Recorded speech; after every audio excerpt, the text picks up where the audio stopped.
안녕하세요. 차쌤입니다. 어저께 건강에 대한 이야기를 했는데요. 오늘은 그 비슷하게 약간의 카페에 질문이 있어서 제가 한번 읽어드리고 그거에 대한 답변을 알려드리도록 하겠습니다. 먼저 철가는님께서 질문을 올려주셨네요. 차쌤께 질문 있습니다. 사주로 이런 일도 알 수 있을까요? 차쌤 그리고 카페회원 안녕하십니까? 추석 명절이 엊그제 같은데 벌써 후딱 지나가고 주말로 달려가고 있군요.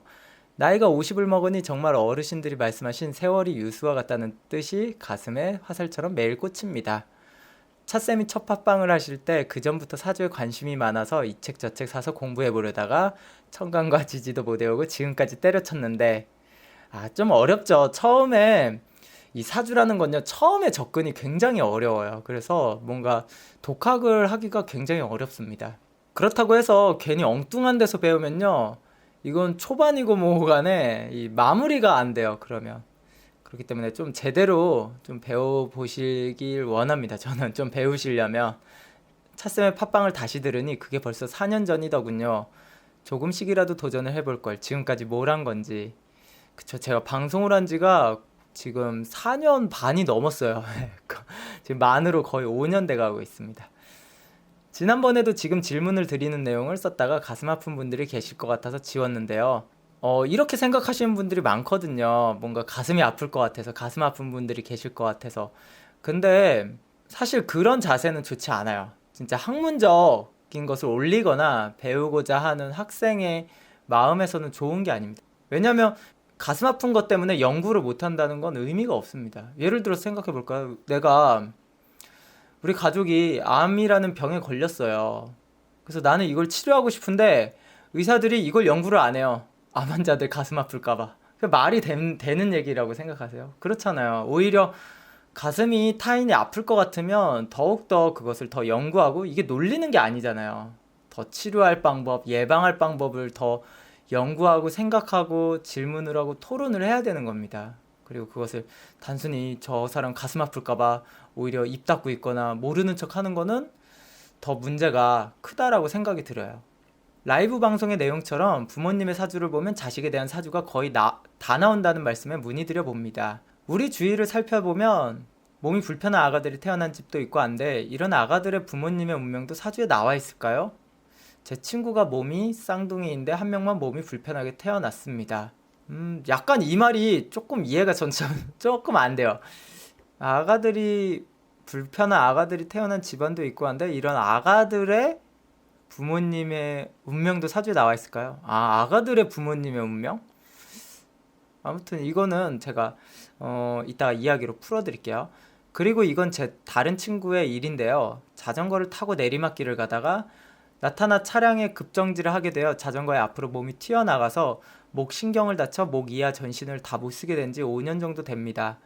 이런 제 친구의 일도 혹시 사주에 정확하게는 아니겠지만 불행이 표현됐다면 더 작은 사고로 이 불행을 막을 수도 있을런지요. 사람의 인생에 있어서 사고나 불행을 차쌤 같은 분들의 도움으로 조금이나 막을 수 있다면 얼마나 좋을까요? 너무 무거운 질문을 드려서 죄송하네요. 환절기에 모두 건강하시고요. 이거는 제가 일단 그 부분 있잖아요. 마지막에 말씀해주신 부분. 사람의 인생에 있어서 사고나 불행을 차쌤 같은 분들의 도움으로 조금이나마 막을 수 있다면 얼마나 좋을까요? 근데 사람은 원래요. 미리 막은 거에 대한 감사함이 없습니다. 원래. 예. 그렇잖아요. 예를 들어서 제가 사고가 날 것 같아요. 조심하세요 했는데 뭐 그냥 대부분은 어떤 이렇게 사고가 나서 조금이라도 다치고 이런 게 아니라 그냥 아예 안 났다. 자기가 조심해가지고. 그럼 저한테 고마워하는 게 아니라 제가 차쌤이 못 맞췄네. 이렇게 생각을 할 거 아니에요. 그냥 단순히. 예, 그렇기 때문에 과연 이거를 제가 막아준다고 해서 뭐 그렇게 생각을 할까라는 뭐 의문이 있지만 아무튼 일단 첫 번째 질문을 좀 이야기를 해드릴게요. 일단 이제 몸이 불편한 아이들 있잖아요. 예를 들어서 뭐 다운 증후군이라고 좀 예를 들어볼게요. 그럼 사주에 다운 증후군이 나올까요? 라고 물어보실 수 있잖아요. 그렇게 이야기를 한다면 안 나옵니다. 다운 증후군 안 나와요. 왜 안 나올까요? 왜? 아니, 엄청나게 운명의 영향도 크고 그러잖아요. 그렇게 말씀하실 수 있어요. 그럼 차쌤은 모르냐? 아니요, 알 수 있습니다. 사주에 나오지는 않지만 알 수 있어요. 어떻게? 그것도 당연히 사주를 보고 약간 앞뒤가 안 맞죠? 이 보는 방법이 있습니다. 예를 들어서 일단 뭐 당연한 뭐 이야기를 하겠지만 내 사주에 다운증후군이 나온다라고 하면 그럼 내 사주랑 뭐 똑같은 사람들은 다 다운증후군에 걸리나요? 그렇지 않죠. 그렇지 않습니다. 그럼 다운증후군에 걸리는 사주의 메커니즘은 어떻게 될까를 좀 고민해 봐야 돼요. 이거 아무도 모를걸요? 아무도 모를 겁니다. 다들 엉뚱한 얘기 할 거예요. 뭐 충이 있네, 뭐 내 사주를 봤더니 이 사주를 봤더니 충이 있어서 다운증후군에 걸렸네, 뭐 어쩌고네. 이런 얘기 한다고요. 다 전부 다 그냥 끼워 맞춘 내용들입니다. 끼워 맞춘 거예요. 그런 거 말도 안 돼요. 그러면 이제 논리로서 접근을 하는 거예요. 논리로서. 가장 큰 게 제가 진짜 연구를 많이 해서 한 겁니다. 그냥 뇌피셜이 아니에요. 제가 사주를 이야기를 해드리는 거는요. 일단 다운증후군의 아이들의 특성은 대체적으로 남자면 여복, 여자면 남자복이 없습니다. 네, 여복이나 남자복이 없어요. 다운증후군으로 몸이 아픈데 그런 게 있을 리가 없죠. 근데 뭐 일반인들도 아니 저도 여복 남자복 없는데요 이럴 수 있잖아요. 뭐 그래요. 여복 남자복 없는 사람 뭐 많아요. 근데 이게 걸립니다. 이 애의 부모님이 굉장히 잘생겼어요. 굉장히 잘생기고 되게 이뻐요. 그럼 이 애가 근데 사주에서 여복이나 남복이 없어요. 그럼 다운증후군에 걸릴 확률이 높습니다. 왜냐하면 논리적으로 부모님이 굉장히 미남 미녀인데 아이 자체가 여자나 남자를 좀 만나기가 어렵기가 힘들거든요. 그래서 반드시 다운증후군은 아니더라 할지라도 어떠한 질병인데 좀 이성을 만나기가 어려운 질병에 걸릴 확률이 높아요. 이게 부모님의 외모뿐만 아니라 부모님의 재력까지도 포함이 됩니다. 예. 부모님이 되게 똑똑하고요. 재력이 있어요. 집안도 좋아. 그럼 그 자녀가 생각을 해보세요. 남자복이나 여자복이 얻기가 굉장히 어려워요. 그 우리가 잘 아는 정치인 중에 나씨 있잖아요. 나씨. 나씨의 자녀도 그 좀 몸이 불편하잖아요. 그랬을 때 그런 식으로 걸리는 거예요. 그랬을 때 그 아이 사주는 그냥 몸이 불편한 게 나오는 게 아니라 그 나씨가 외모도 좋고요. 뭐 엄청난 재력이겠죠, 당연히. 근데 이 아이는 왜 남자를 못 만날까라는 그 아이의 사주가 태어났겠죠. 현실적으로 논리적으로 맞지 않는 이야기가 나온 겁니다. 그렇기 때문에 그런 몸이 불편한 거를 주는 거예요. 그래서 제가 늘 말씀드리지만 태기를 해야 됩니다. 예. 만에 하나라도 태기를 하는 게 유리해요. 예. 물론 확률상 뭐 그렇게 쉽게 걸리는 그렇게 몸이 불편한 아이가 태어날 확률이 높은 건 아니지만 그래도 이 인생사 장담 못하는 게 있습니다. 이 사주는 어느 정도 랜덤으로 좀 태어나는 경향이 크기 때문에 장담 못해요. 그래서 그런 영향들이 굉장히 미칩니다. 이해가 되셨죠? 그러니까 논리적으로 맞지 않는 자녀가 나와서 그래요. 그래서 실제로 보시면 좀 몸이 불편한 애들이 되게 집이 잘 살고 똑똑한 부모님한테 오히려 그런 아이들도 잘 나와요. 오히려 가난한 집 애들은 아주 쌩쌩하게 건강한 경우들이 많습니다. 오히려. 예. 오히려 가난한 집에서 쌩쌩하고 막 튼튼하고 이런 애들 많아요. 간혹 가다가 이제 TV에 나와서 이제 집도 가난한데 몸이 불편한 사람들도 있잖아요. 그거는 TV이기 때문에 그렇게 나오는 거예요.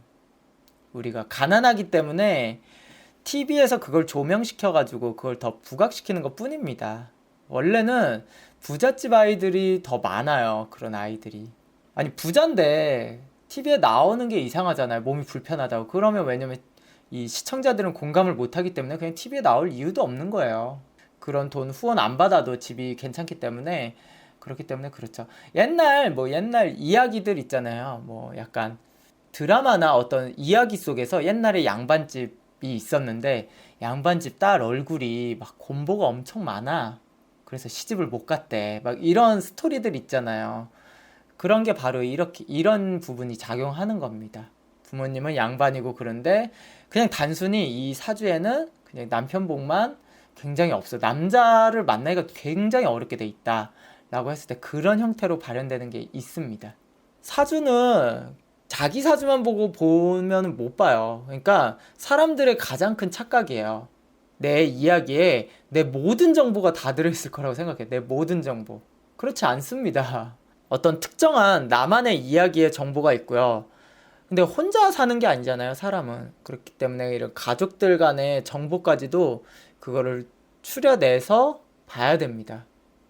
제가 실제 상담할 때도 그걸 추려내서 보는 거예요. 근데 상담자분들이 뭐 조금 공부하고 오셔서는 뭐 이거 충 때문에 그런가요? 목이 많아서 그런가요? 인수가 많아서 그런가요? 이런 질문을 한다고요. 저 그렇게 단순하게 안 봐요, 사주. 그렇게 질문해 주시면 그것 때문은 아니고 이렇게 얘기를 합니다. 예. 여러분들이 상상하는 거에 이상의 프로세스를 돌려요. 그렇잖아요. 이렇게도 누가 생각해서 사주를 보나요?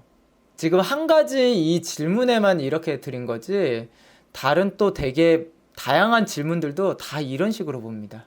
다 이런 식으로 봐요. 모든 구멍 없는 논리를 다 생각을 하고 있습니다.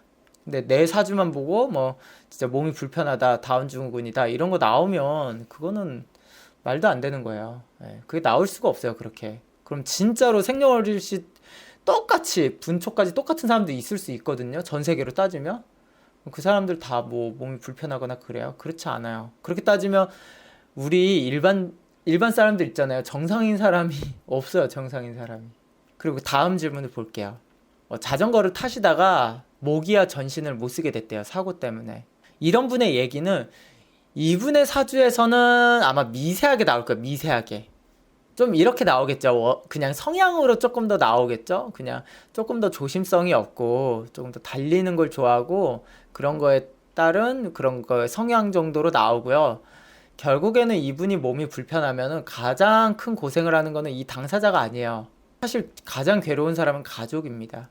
가족은 그냥 정상적인 삶에서 완전히 다 꺾여요. 그랬을 때 이분의 부모님 사주에서 나올 겁니다. 그거는.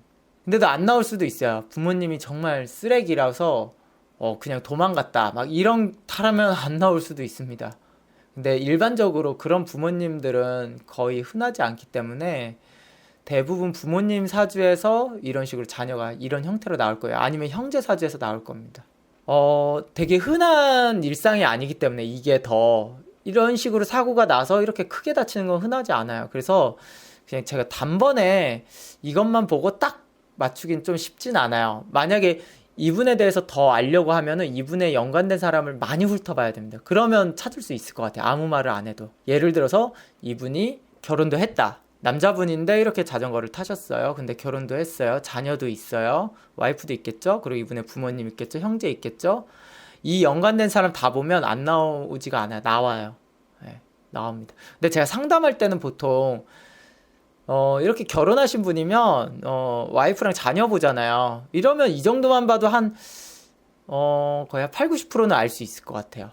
이런 거를. 근데 더 정확히는 부모님하고 형제까지 보면은 뭐 거의 100% 알 수 있죠. 근데 상담할 때 너무 많이 보면은 또 질문이 너무 많아져요. 예. 연관된 질문 막 그냥 호기심의 질문들 굉장히 많이 한다고요. 그냥 제 동생은 뭐 지금 공부를 하는데 이 공부에 합격할까요 안 할까요 별로 중요한 것도 아닌데 그런 질문부터 너무 많이 한다고요. 그 아무 의미 없는 질문이거든요. 그걸 듣고선 동생한테 전달해 줄 것도 아닌. 그렇기 때문에 제가 이런 인원을 보는데 한계를 두는 겁니다. 왜냐면 저랑 이제 상담을 하시다 보면요. 그냥 신기해서 질문하시는 분들이 많아요. 그냥 이거 차쌤이 막 이거 어떻게 알았지? 막 이런 식으로 신기해서. 그럼요. 이거 진짜 사실 제가 상담하는 거는 상담자를 신기하지 이렇게 보여주려고 상담하는 게 아니라고요. 생년월일시만 보고 어떻게 이거를 난 알지롱 막 이게 아니라 그냥 진짜로 그 사람한테 필요한 얘기 이런 것들을 위해서 해드리는 거거든요. 그래서 그런 단순한 호기심의 문제 정도는 조금 좀 좋아하진 않아요. 사실 그런 질문을 많이 받는 게. 물론 저는 교육을 할 때나 이럴 때는 그거를 교육을 합니다. 왜냐면 어쨌든 사주를 푸는 데 있어서 그런 것들이 필요하니까요. 필요하기 때문에 그렇습니다. 그리고 이 상담 시간이 기본적으로 있잖아요. 1시간이라는 거기 때문에 이거를 제가 다 염두에 두고 보진 않아요. 그렇기 때문에 우연히 보일 때는 있어요. 그냥 뭐 아버지가 뭐 큰 사고가 난 적이 있어요? 뭐 그러면 그렇게 해서 이야기가 나오는 거지. 제가 사주를 볼 때마다 이 아버지가 큰 사고가 났나 안 났나 막 이런 것만 쳐다보지 않는다고요. 우연히 찾을 수도 있고 못 찾을 수도 있는데, 근데 그래도 이런 정도의 큰 사고는요 거의 다 얘기가 나옵니다. 근데 막 그냥 뭐 아버지가 다리가 분질러졌는데 뭐 이런 얘기들 있잖아요. 그런 것들은 별로 신경 쓰진 않아요. 저도 볼 때. 예. 부러졌으면 그냥 깁스하면 자동으로 붙고 뭐 이런 거 한두 달 고생하고 이런 것들은 별로 얘기를 하지 않습니다. 근데 이 정도는 얘기를 하죠. 저한테 상담 받으셨던 분들은 아실 거예요. 예, 제가 이런 부분들은 얘기를 하는 거를. 아무튼 이렇게 사주를 보는데 가장 위험한 게 뭐냐면요. 사주를 볼 때 글자에 매료되면 안 돼요. 이건 제가 교육생들한테도 이야기를 하는 겁니다. 이 사주 초보자들의 특성이에요. 글자에 매료돼요. 왜냐면 그게 단순하고 보기가 쉽다라고 생각하고 뭔가 공식이라서 그래요. 근데 단순히 뭐 충이네 합이네 뭐 어쩌고 저쩌고 글자가 목이 많 이런 식으로 너무 글자만 가지고 얘기를 하면요 아무것도 못 풉니다. 이거랑 똑같아요. 예를 들어서 안녕하세요가 있는데요. 그거는 이응하고 아, 니은이 있네. 이렇게만 생각하고 안, 그다음 니은, 여, 이응 이렇게 그냥 띄엄띄엄 보는 거예요. 그게 그런 식으로 하면은 하나도 무슨 의미인지 몰라요. 안하고 영하고 하가 붙고 세가 붙고 요가 붙고 뭐 이렇게만 생각을 하는 거랑 똑같아. 그냥 사주 만세력 보고 그 한자를 보는 건요. 그냥 안녕하세요는 인사말이고 이 인사말은 어떤 기분에서 쓰는 거고요. 그렇잖아요. 우리는 반가운 사람한테 쓰지 싫어하는 사람이 왔는데 안녕하세요 막 이렇게 인사하진 않잖아요. 그러니까 정확한 의미는 그렇게 사주도 그렇게 봐야 된다는 거예요. 이해가 되셨죠? 그러니까 제 방송을 이 최간혜님께서도 뭐 사주도 공부하시고 이전에 관심도 있으셨다고 했는데 그냥 그렇게만 공부하지 말고요. 이렇게 좀 포괄적인 의미의 느낌, 사주를 보고 이렇게 생각하시면 좋을 것 같아요. 근데 아마 어려우실 거예요. 이런 식으로 보는 사람은 전 세계에 저밖에 없습니다. 그리고 이렇게 보는 게 100% 맞고요. 모든 패러독스에서 자유로워요. 아무튼 오늘 방송은 여기까지 하고요. 내일도 방송을 올릴 거예요. 한동안 제가 좀 방송을 못 올렸기 때문에 제가 몰아서 재미난 이야기를 해드리도록 하겠습니다. 그리고 이런 질문은 좋아요. 최간혜님의 질문은 많은 분들이 궁금할 만한 내용이고요. 이런 질문들 카페에 많이 올려주시면 제가 성심성의껏 답변을 해드리도록 하겠습니다. 오늘 방송은 여기까지만 하겠습니다.